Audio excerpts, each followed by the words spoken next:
অশৃঙ্খল ভাষায় গালিগালাজ করে আমার মাথায় থাপড়াচ্ছে। তো আমি প্রথমে ভাবছি 1 থেকে 2টা থাপড় দিব হয়তো। আমি ওনার দিকে হাঁ করে তাকাই আছি। আমি পায়ে ধরি ওনার যে আপু আপনার পায়ে পড়ে আমাকে বের হইতে দেন, নাই তো হসপিটালে নিয়ে যান। সে যদি আমাকে নাই মারে তাহলে 2 তারিখে সিসি ফুটেজটা উনি কেন দিচ্ছে না, আর প্রশাসনরাও কেন নিতে পারতেছে না।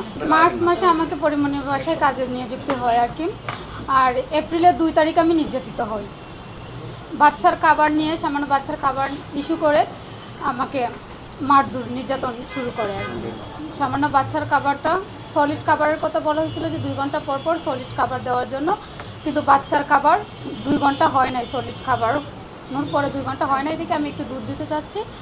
এই অবস্থায় পরিমণি মেকআপ রুম থেকে আয়সা নেশাগ্রস্ত অবস্থায় ছিল আর কি, উনি আয়সা আমাকে বলতেছে যে কী দেও বাচ্চাকে। তখন আমি বললাম যে বাচ্চাকে তো খাবার খাওয়ানো হয়েছে, 2 ঘন্টা হয় নাই, তো একটু দুধ দিচ্ছে। আগে যে মেয়েটা রাখতো ওই বাচ্চাটাকে দিনে 1 থেকে 2 বার দুধ দিত, তার জন্য আমি দুধ দিচ্ছি। আর উনি আমাকে এটাও বলে নাই বাচ্চাকে কি আর কেমনে করতে হয়, কোন খাবারটা কেমনে দিতে হয়, এগুলো আমাকে দেখাই নাই, বলেও নাই, ওই মেয়েটাই বলছে। আর ওই বাচ্চার খোঁজখবরও উনি নেয় নাই, সপ্তাহে 1 দিন হয়তো দেখা করলে করতেও পারে, বাচ্চার সাথে কথা বললে বলতেও পারে, নাও বলে জানি না। তারপরে এইগুলো নিয়ে মানে আমাকে বলতেছে যে দুধ কেন দেস, দুধ কে বলছে তোকে দিতে। তাহলে আমি বললাম যে আগে যে মেয়েটা রাখতো সেই মেয়েটা তো দিনে 1 বার করে দুধ দিত, এটার জন্য আমি দুধ দিচ্ছি। এটা বলার পরে অশৃঙ্খল ভাষায় গালিগালাজ করে আমার মাথায় থাপড়াচ্ছে। তো আমি প্রথমে ভাবছি 1 থেকে 2টা থাপড় দিব হয়তো। আমি ওনার দিকে হাঁ করে তাকাই আছি। তাকানোর পরে আমি যতই তাকাইছি না কেন উনি থাপড়াইতেছে। আমি নিচে পড়ছি, 2 বার উঠছি, ওঠার পরে একবার মানে এদিক দিয়ে আমি তাকাইছি, তখন আমার বাম চোখে থাপড় দিচ্ছে, আমার বাম চোখ পুরাটাই ফুলে গেছিলো।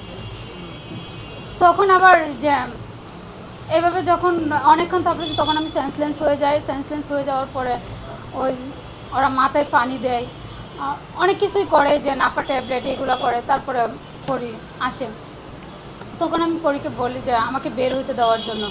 আমি পায়ে ধরি ওনার যে আপু আপনার পায়ে পড়ে আমাকে বের হইতে দেন, নাই তো হসপিটালে নিয়ে যান। তখন আমাকে হসপিটালেও নিয়ে যাবে না, বেরোতেও দিবে না, আমাকে ওইখানে রেখে মারবে। উনি আমাকে বলছে যে তোকে মারলে আমার কিছুই হবে না, মানে আমার 2 কোটি টাকা যাবে শুধু, আর কিছুই হবে না। অনেক চেষ্টা করো এজেন্সি, তারপরে হচ্ছে ম্যানেজার, ওদের সবাইকে বলার পরে আমি কোনোভাবেই ওইখান থেকে বের হতে পারতেছি না। আমাকে হসপিটালেও নিয়ে যাবে না, বের হতেও দেবে না। তারপর লাস্টে আমি নিরুপায় হয়ে 999-এ ফোন দিই। এর আগে অনেক কিছু হয়েছে, কিন্তু আমি সব কিছু আর বলতে পারতেছি না আর কি।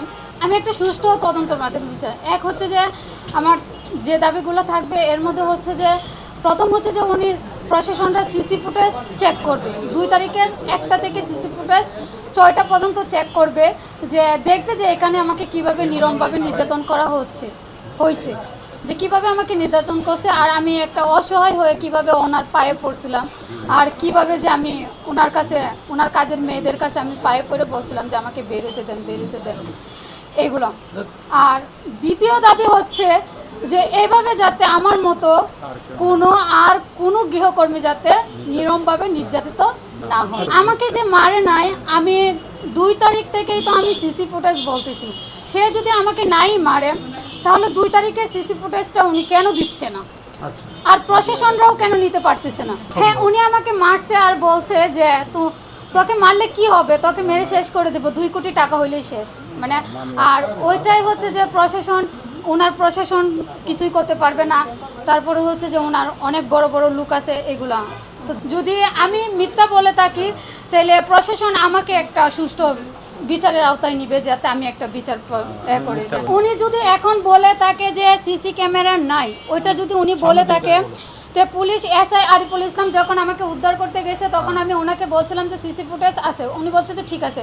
পরে আমাকে ওইখানে বসায় রাখা হয়েছে, বলছে যে এর 2 দিন পরে যেদিন আমি জিটি করব ওই দিন আমাকে বলছে যে তুমি থাকো, আমি ওনার বাসায় যাচ্ছি। আমি বলছি যে ভাই আপনারা সিসি ফুটেজ দেখবেন। ওনার কাছে বলছে যে হার্ড ডিস্ক নষ্ট হয়ে গেছে সিসি ফুটেজে। তাহলে ওই দিন একদিন হার্ড ডিস্ক নষ্ট হয়ে গেছে, আর দরজার ওইটা দেখা যায়, এখন পুরো সিসি ফুটেজ উধাও হয়ে যাবে। এটা তো প্রশাসন বের করবে, এটা তো আমার বের করার দায়িত্ব না। আমি মামলাটা করার পরে উনি মামলাটা করছে, তাহলে আমি মামলা করার আগে কি ওনার মানহানি হয় নাই? ও তো আমাকে মানহানি করতেছে, ও আর ওর ম্যানেজার আমাকে মানহানি করতেছে। মানে আমি নষ্ট মেয়ে, আমি যে যে জায়গায় কাজ করছি ওই জায়গায় ওরা যাক, প্রশাসন নিয়ে যাক, যে কোন নিয়ে যাক, গিয়ে বলুক যে আমি নষ্ট মেয়ে নাকি আচ্ছা। আমি খারাপ মেয়ে নাকি, ওটা যাচাই করে। মাঠের অলরাউন্ডার আমি, আর ঘরের all-rounder Tylox. Tylox toilet cleaner, clean মানেই টাইলক্স।